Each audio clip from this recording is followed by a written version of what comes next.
Parecía ayer que cambiábamos de milenio y hoy entramos a la tercera década del siglo XXI. Y otro año termina y otro año comienza y por lo general nos toca hacer lo siguiente en el cambio de año. Nos sentamos y empezamos a meditar en el año anterior y en el año que viene. Y vemos el año anterior con cierta nostalgia, cierto orgullo y cierta tristeza. Vemos alegres lo que hemos conseguido y nos frustramos por aquello que aún no hemos conseguido. Nos alegramos de empezar un nuevo año por un cambio de fecha, de alguna manera una nueva oportunidad. Y nos entristecemos de no haber capitalizado al máximo el año anterior. Y entonces empezamos a hacer una lista que en realidad son dos. Son la lista de todo lo que quisiera tener y todo lo que quisiera ser, ¿verdad? Este año quisiera tener un mejor trabajo, quisiera viajar, quisiera conocer tantos destinos, quisiera cambiar de auto, quisiera tener casa propia, quisiera casarme, quisiera tener hijos, quisiera acabar la U. Quisiera que se descubra la cura para tal o cual condición que me aqueja a mí o a un ser querido. Y entonces hacemos toda la lista nuevamente y arrancamos enero mirando a la lista y llegaremos a diciembre mirando atrás de igual manera. Y entramos a una espiral de la cual nunca salimos, de un eterno desear y de un eterno frustrarnos. ¿Me están siguiendo? No digo que vayas por la vida frustrado, la mayoría de nosotros vamos por la vida felices.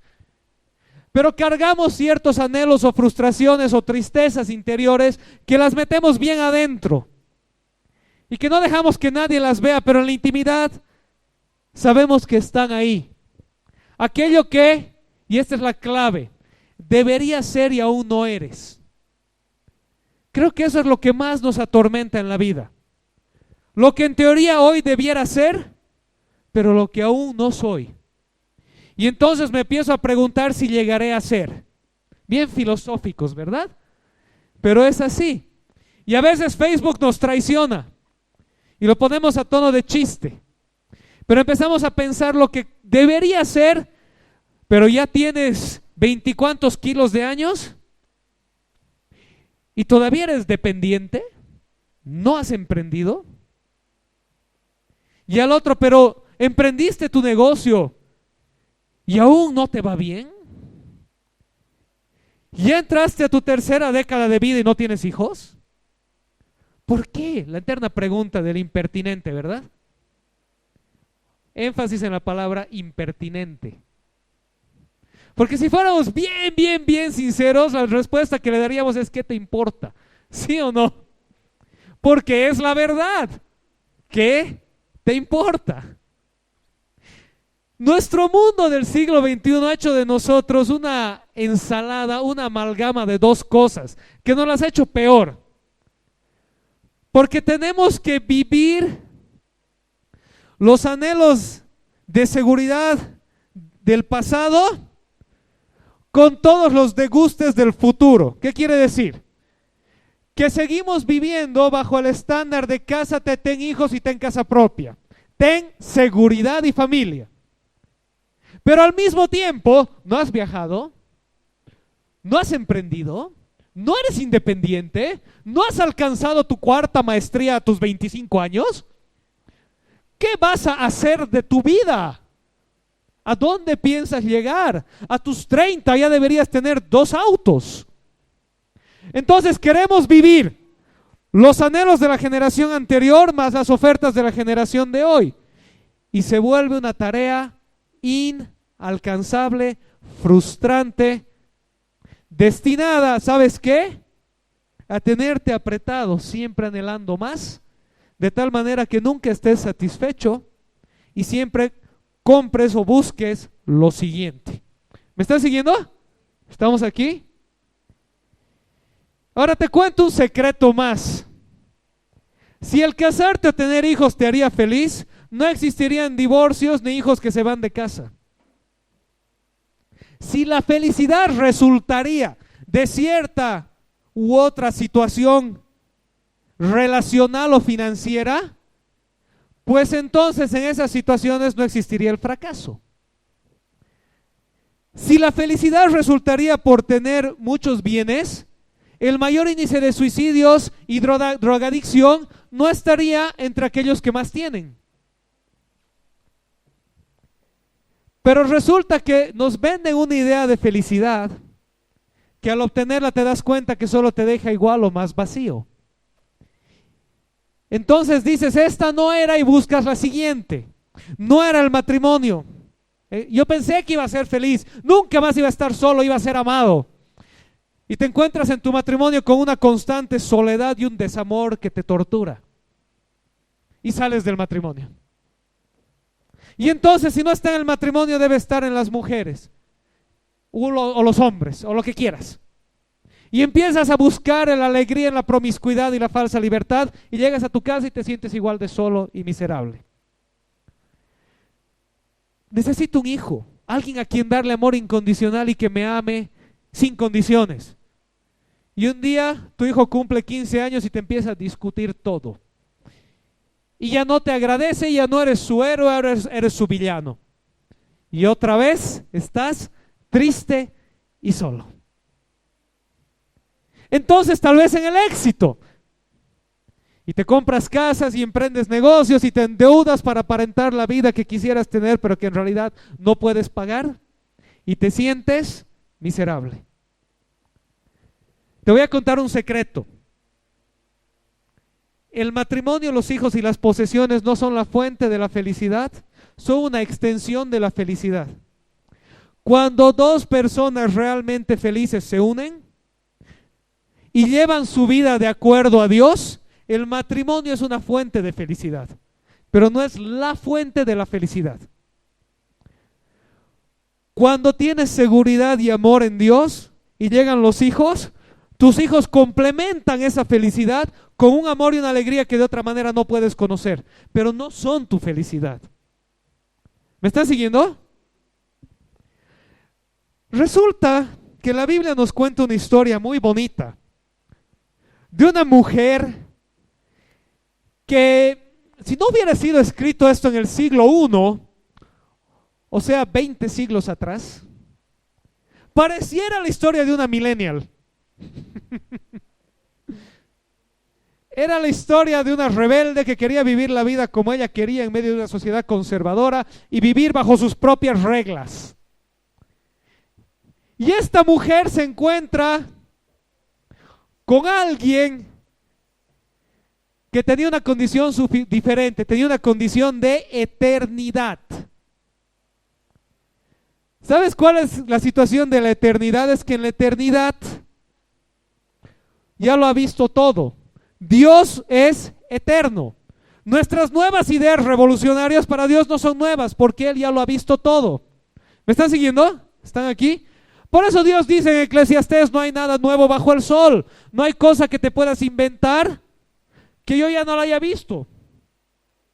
Y esta mujer rebelde, millennial, que quería vivir la vida bajo sus propias reglas, se encuentra de frente con la eternidad.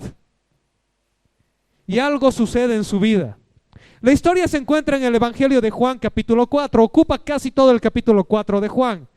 La conocen tradicionalmente como la mujer en el pozo de agua. Todavía no la vamos a leer. La mujer en el pozo de agua o la mujer samaritana. ¿Han escuchado hablar de la mujer samaritana o la mujer en el pozo? Bueno, un día Jesús estaba yendo hacia Galilea al norte, desde Judea al sur, y para llegar allá el camino más directo era por Samaria. ¿Sí? Haremos de cuenta que quieres ir desde Cochabamba a la Argentina. Y la ruta más directa, por lo general, atraviesa Santa Cruz, ¿verdad? ¿Sí? Nos vamos en flotita por Santa Cruz. Los judíos se llevaban tan mal con los samaritanos como los collas con los cambas. Y para evitar el mal rato, los judíos a veces no iban por Samaria, se daban una tremenda vuelta que les aumentaba días de viaje para llegar a Galilea.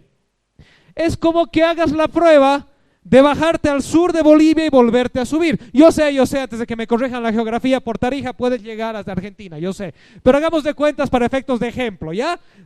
Que la manera más corta y rápida es por Santa Cruz y la otra manera es bajar por el sur, y esa manera te ocupa mucho más tiempo, pero por no ver un cama me voy por el sur. Así era la idea. Y Jesús dice a los discípulos, nos vamos por Samaria. Muchachitos, collingas míos, nos vamos por Santa Cruz, les dice.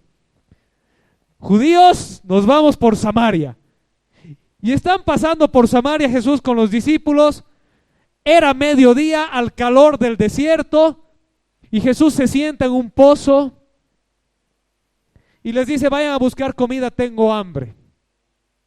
¿Te imaginas la idea de los discípulos en ese momento? Estamos en Samaria y nos dice que lo dejemos solo.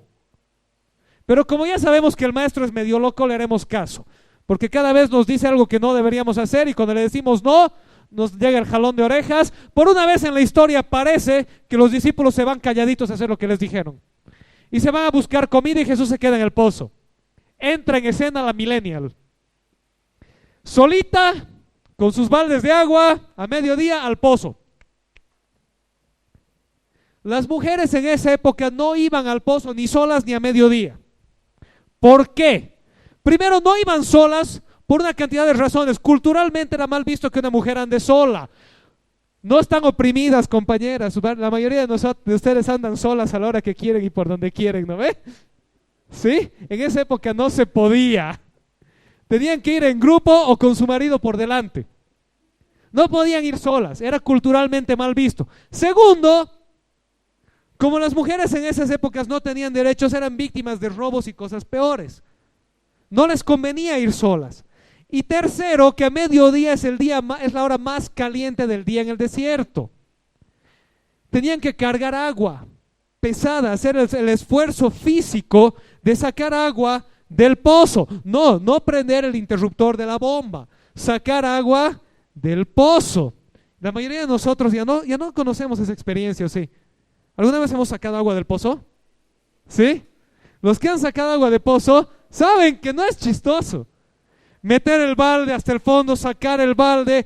Acuérdate que no era su baldecito, metían un baldecito, sacaban y llenaban a los baldes de ellas, y hasta que tengan sus baldes llenos, y luego volvía a la casa al calor del mediodía. Esta mujer fue a esa hora porque no quería estar con nadie, porque era rebelde. Porque ella iba a la hora que los demás no iban e iba a ir sola, y a ella no le dice nadie lo que va a hacer. Y te imaginas que llega al pozo de agua y se encuentra encima de todo con un hombre judío, sentado ahí. Le arruinaron el día. Esta es la historia de la mujer. Llega ahí a estar sola y se encuentra con un ñato sentado. Y el ñato es judío, es su enemigo, es de aquella cultura con la que no se lleva bien. En eso, ¿estamos bien? ¿Estamos aquí? ¿Sí? Ok, vamos a leer Juan 4, versículos 7 en adelante. Vamos a leer la interacción entre Jesús y la mujer. Juan capítulo 4, versículos 7 en adelante. Sus discípulos habían ido a comprar comida. En eso llegó a sacar agua una mujer de Samaria y Jesús le dijo, dame un poco de agua. ¿Qué tal esa? Está el colla sentado en el pozo, llega la cambinga que no quería ver a nadie y el colla abusivo le dice, dame agua. Oye, yo voy a hacer el trabajo de sacar el agua para llevar a mi casa, me he venido sola para que nadie me moleste y ahora dame agua, me dices. ¿Qué clase de hola es ese? Versículo 9. Pero como los judíos no usan nada en común con los samaritanos, la mujer les respondió, ¿cómo se te ocurre pedirme agua? Si tú eres judío, yo soy samaritana. En otras palabras le dice, no me pidas agua, he venido a hacer mis cosas, déjame en paz. Y encima tú me pides agua. Reacción normal, ¿sí o no? Si tú estás queriendo hacer algo solo y se te aparece alguien a incomodarte y molestarte, y encima alguien que de entrada no te cae bien, ¿Qué le dices? Estoy ocupado, ¿sí o no? Otro ratito llámame, ¿sí? Estoy en una reunión. ¿Cómo se te ocurre pedirme agua? Jesús, versículo 10, le responde: si supieras lo que Dios puede dar y conocieras al que te está pidiendo agua, contestó Jesús, tú le habrías pedido a él y él te habría dado agua que da vida. He aquí el encuentro entre la millennial y la eternidad.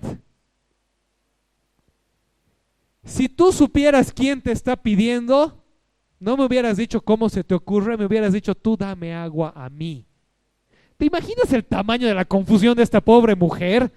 Llega a sacar agua a mediodía al calor del sol porque no quería estar con nadie, se encuentra con un judío que encima le pide agua y la otra dice, ¿por qué me estás pidiendo agua? Y el otro dice, tú deberías pedirme a mí. O sea, imagínate, ponte los zapatos, imagínate la escena. ¿Están aquí? ¿Sí? La mujer les responde muy coherentemente al versículo 11, Señor, ni siquiera tienes con qué sacar agua y el pozo es muy hondo. ¿De dónde pues vas a sacar esa agua de que da vida?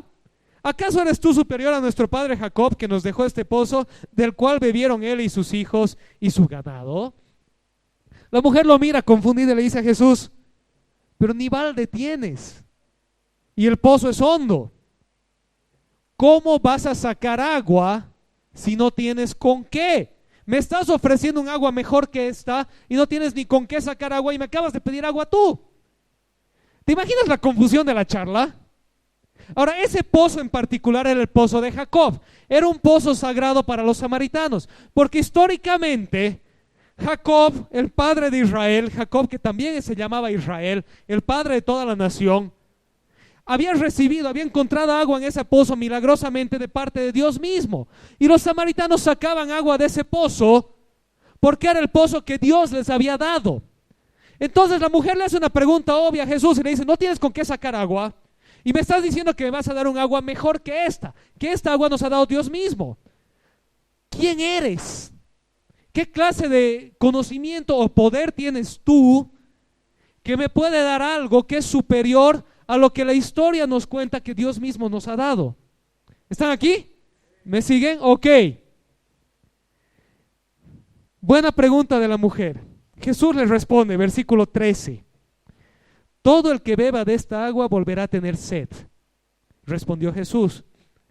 Pero el que beba del agua que yo le daré, no volverá a tener sed jamás, sino que dentro de él esa agua se convertirá en un manantial que brotará vida eterna.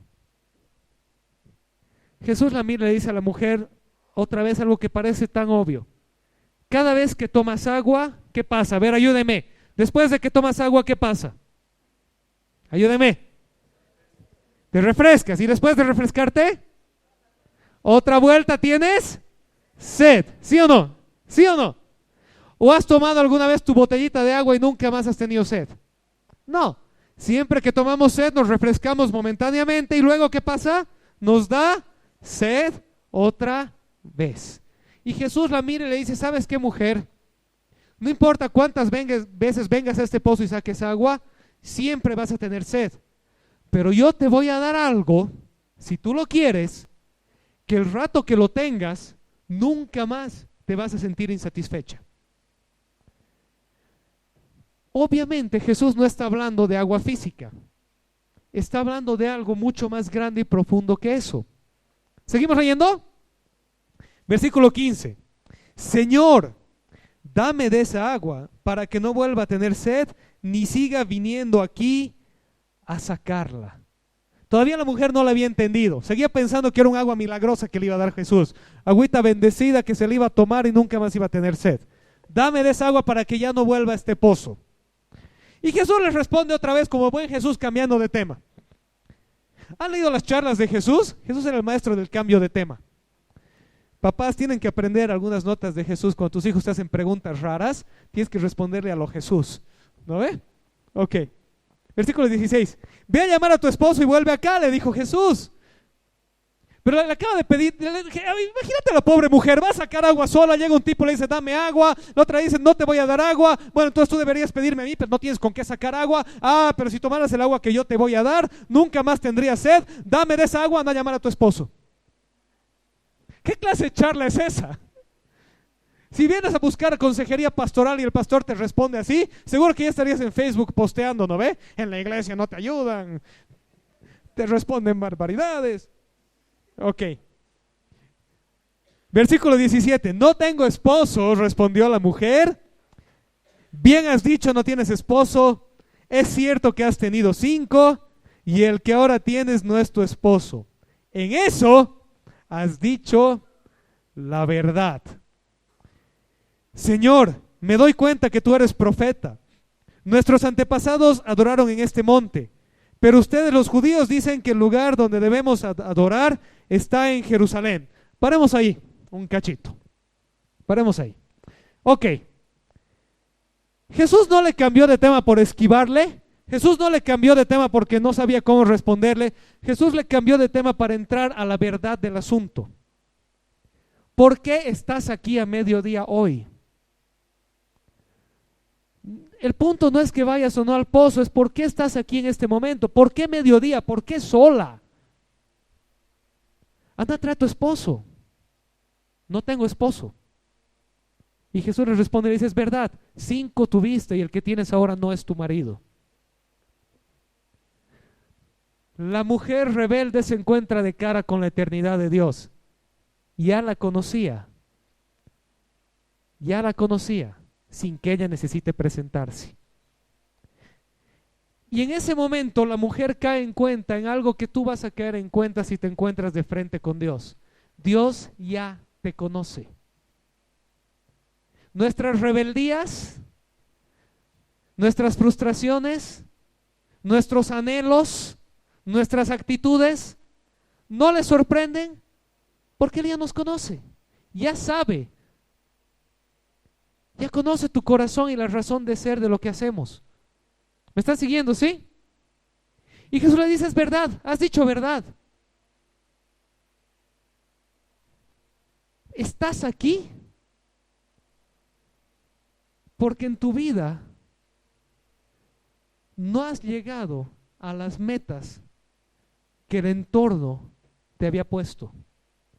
Estás aquí porque en tu sociedad deberías estar casada y en casa a esta hora. Y tú has tratado 5 veces y te ha ido mal. Y ahora estás con un hombre que no es tu esposo. Y ojo, entremos a la cultura del momento. Una mujer sin marido en esa época la pasaba muy mal.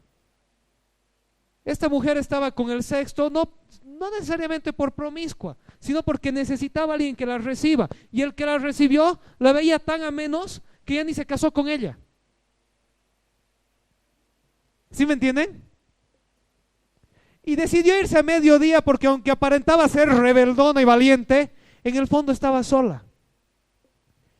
En el fondo se sentía que había algo con ella que no estaba bien. 5 maridos y al final me tuve que entregar al sexto aunque no me quiera de esposa. Buscando felicidad, buscando realización, buscando tener aquello que anhelaba y que no encontraba. Y que lo buscaba en uno y en otro y cada vez se encontraba nuevamente que no era ahí, que no lo había logrado. Entonces ahora la mujer le cambia de tema a Jesús. ¿Se acuerdan que hasta aquí Jesús le cambió de tema? Y le dice, Señor, tú eres profeta. Algo de Dios hay en ti, porque me has dicho lo que me has dicho sin conocerme. Tengo una pregunta para ti, que nos puede parecer otra vez una pregunta tan salida de lugar, pero era tan importante. Ahora sí, vamos a ayudarnos nuevamente con un par de voluntarios. Le vamos a pedir a nuestro judío honorario de la iglesia, Gus, vente por aquí.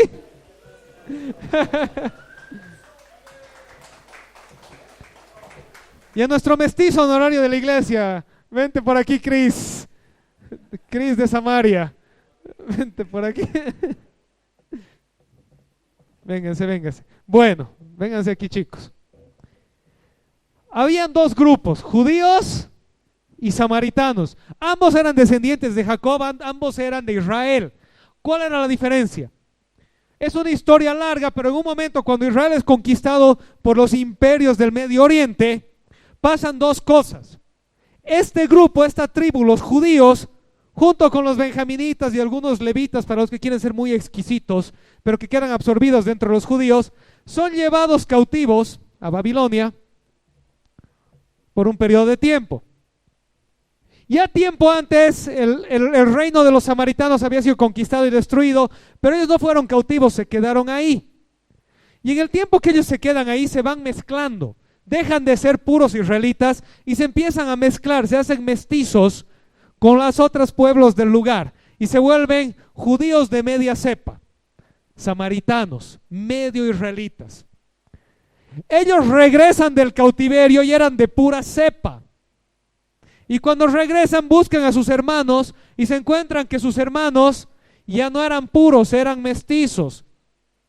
¿Sí? Y se separan, los consideran impuros, los consideran traidores a la fe y a Dios. Y ellos los consideran a ellos ególatras, creídos, hechos a los puros. ¿Estamos bien?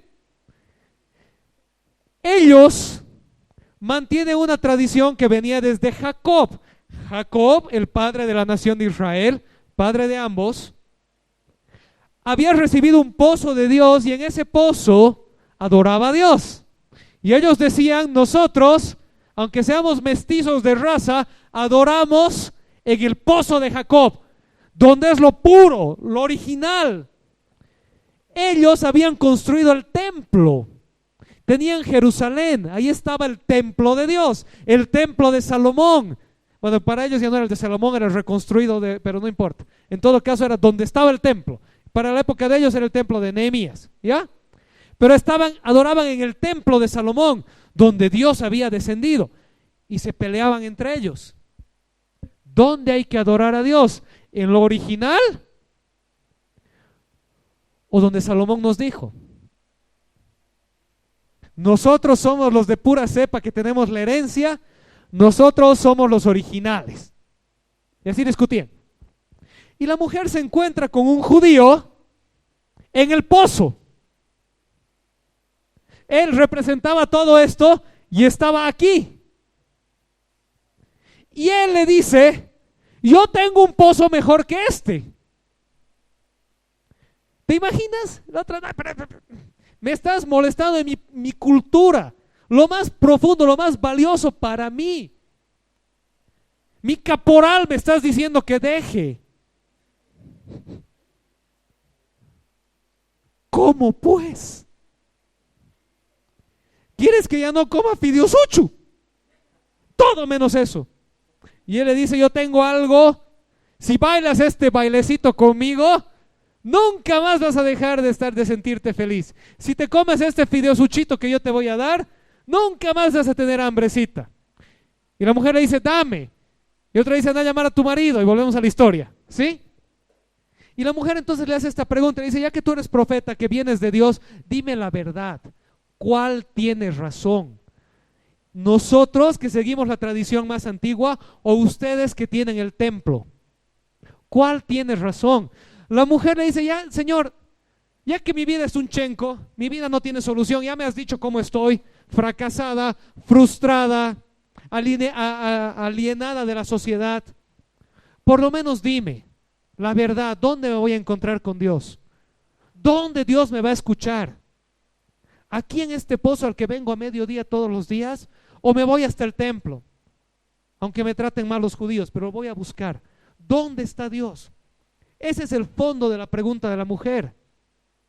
Creo que es el fondo de una pregunta que muchos nos hemos hecho. En todo lo que buscamos, en nuestra familia, en nuestro matrimonio, en nuestros negocios, en nuestros anhelos, ¿dónde estás, Dios? ¿Dónde hallo aquello que me falta? ¿Dónde me lleno? Porque en todo lo que encuentro llenura, me acabo vaciando otra vez. Denles un aplauso a los chicos, por favor. Gracias. Versículo 21, por favor. Juan 4:21. Juan 4:21. Créeme, mujer, que se acerca la hora en que ni en este monte ni en Jerusalén adorarán ustedes al Padre. Ahora ustedes adoran lo que no conocen, nosotros adoramos lo que conocemos, porque la salvación proviene de los judíos. Pero se acerca la hora, y ha llegado ya, en que los verdaderos adoradores rendirán culto al Padre en espíritu y en verdad, porque así quiere el Padre que sean los que le adoren. Dios es espíritu y quienes le adoran deben hacerlo en espíritu y en verdad. Sé que viene el Mesías al que llaman el Cristo, respondió la mujer. Cuando Él venga nos explicará todas las cosas.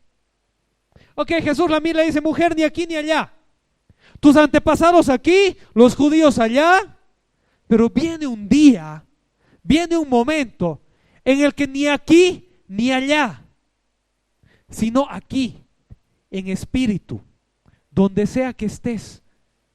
Porque Dios es espíritu y aquellos que le adoran, quiere que le adoren en espíritu y en verdad.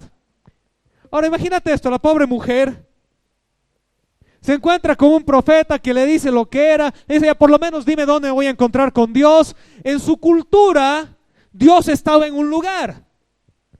Antes de Jesucristo no teníamos acceso libre a Dios donde sea. Teníamos que ir a donde Dios nos había dicho, al templo o al pozo o a la sinagoga o etcétera. ¿Estamos bien? Entonces Jesús le dice, no, ni aquí ni allá, en espíritu y en verdad. Y la mujer lo mira y dice, ya hasta aquí llegué, yo vine por agua. Cuando venga el Cristo me va a explicar. Y Jesús la mira en el versículo 26 y le dice, ese soy yo, el que habla contigo. La figura de Cristo, del Mesías, era uno que no solo iba a restaurar el reino de Israel, iba a reunificar a Israel. Samaritanos y judíos iban a ser reunidos nuevamente bajo el Cristo, bajo el enviado de Dios que iba a restaurar las cosas y a mostrarles todo.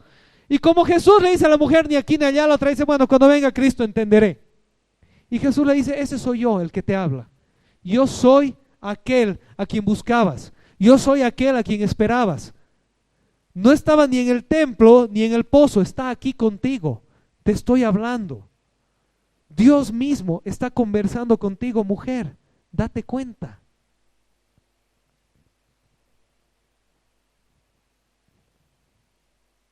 No vamos a leer el resto de la historia, pero en eso llegan los famosos discípulos. ¿Se acuerdan que al principio de la historia por primera vez no meten la pata? Bueno, vuelven y meten la pata. Vuelven y se escandalizan de que Jesús esté hablando con una mujer, solo y samaritana. Y Jesús otra vez les dice, ya cállense, guaguas, aprendan. La historia termina con la mujer yendo corriendo al pueblo, contándoles a las personas que se había encontrado con Dios, que se había encontrado con Cristo. Y las personas dicen, ¿quién es? Vamos a verlo. Y le empiezan a seguir. Y llegan donde Jesús. Y Jesús les predica. Y ese momento creen en Él. Ahora te voy a contar dos cosas más y vamos a aterrizar, no se asusten. Esta es la primera vez que Jesús les revela su identidad a alguien. Es la primera vez que Jesús le dice a alguien explícitamente, yo soy el Cristo. Yo soy Dios, yo soy aquel a quien buscas. Dentro de todas las posibles personas a quien Jesús podía revelar su identidad, escoge a una mujer que no quería estar ahí con él, que había fracasado en todo, que era mestiza, que estaba confundida. A ella le dice, yo soy. ¿Y qué sucede con esa mujer? Por primera vez encuentra lo que tanto había buscado. Deja sus cosas, vuelve corriendo y a toda la gente que antes evitaba le dice, vengan, vengan. Tengo algo para darles que ustedes no conocen. Tengo algo para mostrarles que me ha cambiado a mí y les puede cambiar a ustedes. Estoy llena, estoy feliz, estoy segura. ¿Me están siguiendo? ¿Están acá? ¿Amén? ¿Qué tiene que ver esto con nosotros? Muchísimo. Porque al principio hablábamos de esa espiral de vida en el que entramos. ¿No tienes hijos todavía? ¿No estás casado? ¿Sigues siendo dependiente?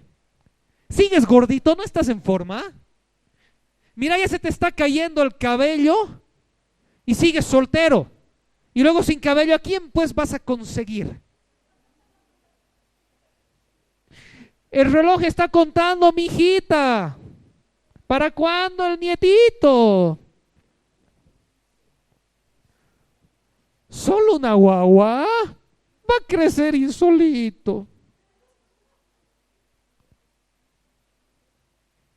Si no bajas de peso antes de los 40, vas a ser gordo hasta que te mueras. ¿Has ahorrado? ¿Ya tienes casita? No. Estamos tal como la mujer en el pozo. Ya déjenme en paz, me rebelo contra todos y yo voy y me hago youtuber. Y se acabó el problema. Y que nadie me moleste. ¿Sí? Y así vivimos porque vivimos tratando de llenar cuotas, metas que la sociedad, la familia, los demás nos han impuesto y nunca las vamos a llenar, porque te cuento una cosa, cuando tengas la primera guagua te van a pedir la segunda, y cuando llegue la segunda te van a pedir la tercera, y cuando llegue la tercera van a empezar a criticar lo mal que los crías.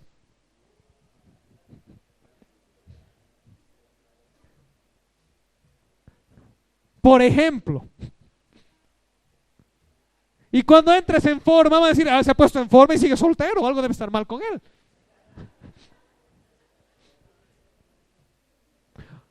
Si vamos a buscar satisfacer al mundo, nos vamos a hallar con un público imposible y con una insatisfacción eterna.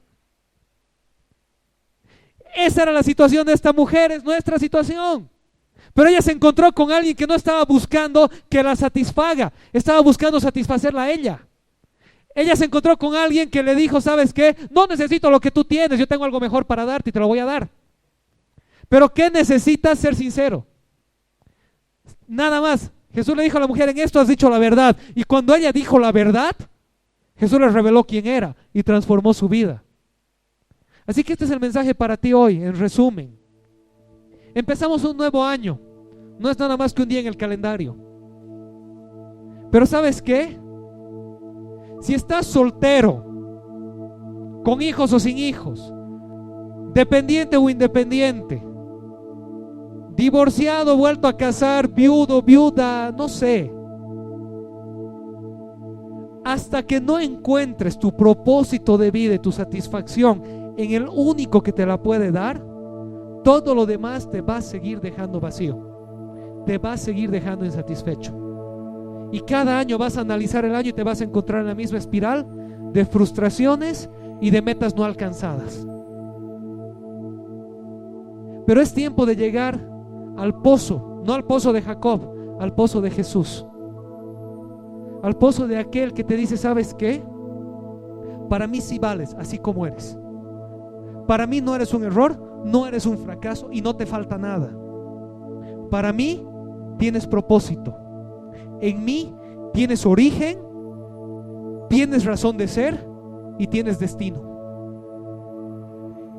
En mí vas a ser verdaderamente feliz. Cuando hallamos propósito y felicidad, no en lo temporal sino en el eterno, lo temporal se alinea muy rápidamente, porque pasa a segundo plano. No quiere decir que nunca vamos a estar tristes o bajoneados, pero quiere decir que vamos a tener cómo levantarnos y que nuestro saldo siempre va a ser positivo, porque tenemos un propósito más grande que los estándares del mundo. ¿Me están siguiendo? Esa es la invitación de Jesús a esa mujer, esa es la invitación de Jesús para ti y para mí, y esa es la invitación de Jesús para Génesis el 2020. Encontrarnos con Él, buscarle a Él, servirle a Él, hallar nuestra identidad en Él y dejar que todo lo demás llegue por añadidura. Busca primero el reino de Dios y su justicia, y todas estas cosas serán añadidas. Amén. Lo bonito de esto es que a Jesús no le importa quién eres, qué has hecho, qué edad tienes, cuánto pesas o qué tan lindo o linda te ves. A Jesús le importa que seas honesto con Él. como esa mujer y le diga: ¿sabes qué? 5 negocios he emprendido y los 5 se han caído, y en el 6º que tengo no es mío, es con préstamo. Y no importa, eso está en segundo plano, porque Él ya lo sabe. No le estás contando algo que no sepa, le estás contando lo que Él ya sabe, para dárselo a Él y que Él te dé de sí. ¿Están aquí? Amén. Así que hoy te invito a esto, y con esto termino. Que esta sea tu historia, que esta sea nuestra historia, la historia de aquellos que beben del pozo de vida eterna, que encuentran en Cristo su identidad, su propósito y su destino, que son llenos y satisfechos porque se han encontrado con aquel que los ha amado, que los ha creado y que los conoce, y que todo lo demás pase a segundo plano, alineado a aquello que Él nos diga. ¿Están de acuerdo, iglesia? Amén.